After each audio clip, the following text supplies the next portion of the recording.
গণভবন আমাদের দখলে, স্বাধীনতা, আমরা গণভবনের মধ্যে। সেই জুলাইয়ের 19 তারিখ থেকেই আমি ছাত্রদের পাশে মাঠে ছিলাম, অ্যান্ড সেই থেকে আজ পর্যন্ত, আজকে যখন আপনারা ভ্লগটা দেখতেছেন তখন পর্যন্ত আমরা মাঠে ছিলাম। এবং এই মুহূর্তে আপনারা ড্রোনে যে ভিডিওটা দেখতে পাচ্ছেন, আমরা যখন গণভবন ঘেরাও করতে এগিয়ে যাচ্ছে একদম ফার্স্ট আওয়ারের দিকে, ঠিক 2:30 দিকে, তখনকার ভিডিও। গণভবনের চারিদিক থেকে মানুষ ঘিরে ধরে এবং গণভবন আটক করে। মানে এর আগেই প্রধানমন্ত্রী লিভ নেয়, বাট দেখেন কত মানুষ জাস্ট চারিপাশে। এই গণভবন ছিনে নেওয়ার পথ এতটা সহজ ছিল না, যে যেভাবে পেরেছে আন্দোলন করেছে। আর যখন আমরা শিওর হয়েছি যে আমরা গণভবন দখল করতে সক্ষম, তখন আমার একটা ইচ্ছা ছিল, যখন আমি শ্রীলঙ্কার গণ অভ্যুত্থান দেখেছিলাম, তখন আমার কাছে মনে হয়েছিল বাংলাদেশে যখন গণ অভ্যুত্থান হবে আমি গণভবনে গিয়ে একটা ভ্লগ করব। তো যখন আমি একদম গণভবনের খুব কাছাকাছি চলে আসি, তখন থেকে আমি একটা ভ্লগ স্টার্ট করি। হ্যালো এভরিওয়ান, আসসালামু আলাইকুম and welcome to next year. Actually স্বাধীনতা, আজকের ভিডিওটা শুরু করতেছি। আজকে আমরা গণভবনে একটা ভ্লগ করার ইচ্ছা ছিল আমার, মানে আমি কথা ঠিক মতো বলতে পারতেছি না। গণভবনের খুব কাছে আছি, একটু পরেই ঢুকে যাব। তো জাস্ট র ভ্লগ করবো আজকে, কোনো কাট ছাট হবে না, জাস্ট আনন্দের ভিডিওটা আপনাদের মাঝে শেয়ার করতে চাই, কোনো এডিট হবে না। কী পরিমাণ খুশি, সেই 15 দিন ধরে চেষ্টা করতেছি, অ্যান্ড আজকে সফল, আরও বেশি, বাট আমি 15 দিন থেকে একদম চেষ্টা করতেছি। That's it.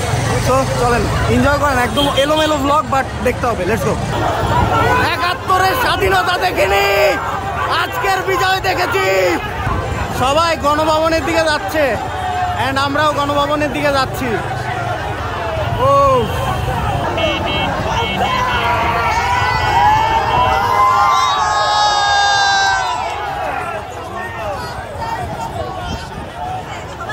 সাধারণ মানুষের আনন্দগুলো খালি দেখেন, আর কিচ্ছু লাগবে না, জাস্ট সাধারণ মানুষের।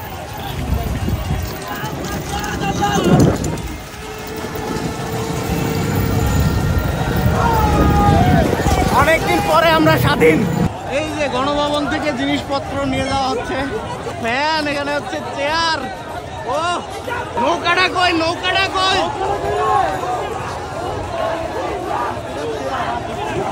গণভবন থেকে যে যার মতো জিনিস নিয়ে যাচ্ছে, কিছু করার নাই আসলে। এটা কি বলবো, এটাকে কিভাবে প্রকাশ করবেন? জনসমুদ্র দেখেন, সবাই গণভবনে ঢুকতেছে, দেখেন কিভাবে। এই যে দেখেন গণভবন, ফাইনালি গণভবন। এই যে মেইন রোড দিয়ে ঢোকা যাবে, বাট আমরা এদিক দিয়ে ঢুকবো। দাও, লাভ দাও। আচ্ছা এখানে পা দাও, এখানে পা দাও। হ্যাঁ হ্যাঁ দাও, এখানে আসো। বাস চলো, আমরা গণভবনের মধ্যে। ইয়েস,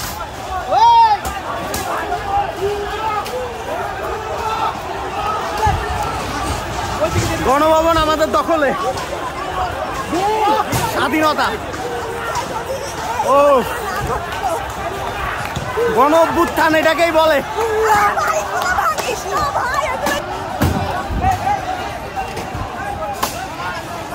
মেন জায়গায় চলো।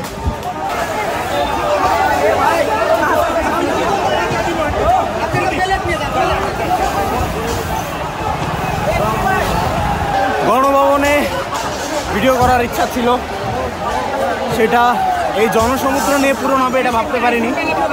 মানুষজন যে যা ভজনের বাজনা বাজা কে মালিক কে সে রাজা, ভজনের বাজনা বাজা কে মালিক কে সে রাজা।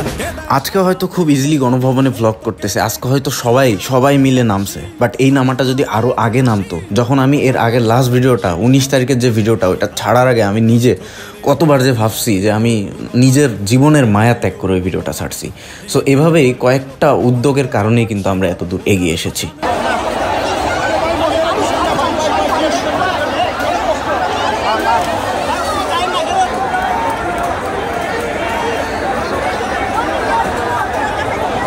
ফার্স্ট আওয়ারে গণভবনে কাজ শেষ করে আমরা বের হয়ে যাচ্ছি।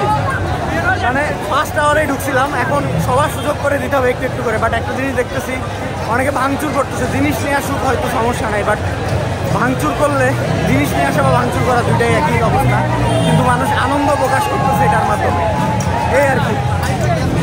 তো সবাইকে সুযোগ করে দেই, অন্তত গণভবনে আসার ইচ্ছা ছিল অনেকের, তো এই জন্য আমরা বেশিক্ষণ থাকি নাই, জাস্ট গণভবনের ভিতর ঢুকে আবার বের হয়ে যাচ্ছি। দ্যাটস ইট, স্বাধীনতা।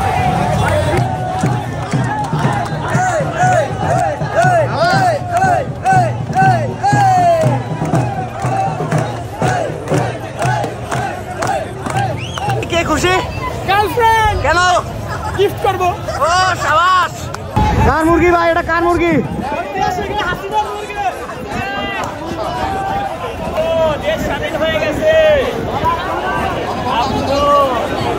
শেষে আসলে কিছু কথা বলতে চাইনি, বাট বলতে হবে, কারণ এত কথা যেহেতু বলতে পারছি এটাও আমাকে বলতে হবে, যেটা একটু তিক্ততা ছড়াবে। কারণ ম্যাক্সিমাম মানুষই আমি দেখছি ট্রাই করছে, বাট কিছু মানুষ ছিল যারা বসেছিল, এবং ইভেন এরকম টাইমেও তারা স্টোরিতে গান সহ অনেক কিছু আপলোড দিত। হঠাৎ করে আজকে দেখি তারা গণভবনের বিভিন্ন জিনিসপত্র নিতে চলে আসছে। সো এই জিনিসগুলো খারাপ লাগছে, আর কিছুই না। মানে যদি সাথে থাকতো, আরও একটু স্ট্রং হইতো আগে থেকে, তাহলে এত স্টুডেন্ট হয়তো মারা যেত না। বাট আমাদের স্বাধীনতা কিন্তু এখনও আসেনি, আমাদেরকে আরও কিছুদিন লড়ে যেতে হবে, কারণ আমরা আমাদের ক্ষমতা কাদের হাতে দিব এটা আমাদেরকে দেখতে হবে। আর একটা কথা বলতে চাই, আমি এর আগের ভিডিও যখন দিয়েছিলাম আমি অন্তত সব কিছু থেকে ভয় পাচ্ছিলাম, বাট একটা জিনিস আমার মনে হয়তো ছিল যে আমি এই ভিডিওটা আপলোড দিলে হয়তো বাইকিং কমিউনিটি আমাকে কোনো না কোনোভাবে হেল্প করবে, বাইকাররা আমার সাথে যারা আছে তারা অন্তত একটু ভিডিওটা শেয়ার করবে। বাট আমি আসলে ওইটা পাই নাই, হয়তো সবাই ভয়ে দিতে পারে নাই, বাট ওইটা আমার এক্সপেকটেশন ছিল ভাই।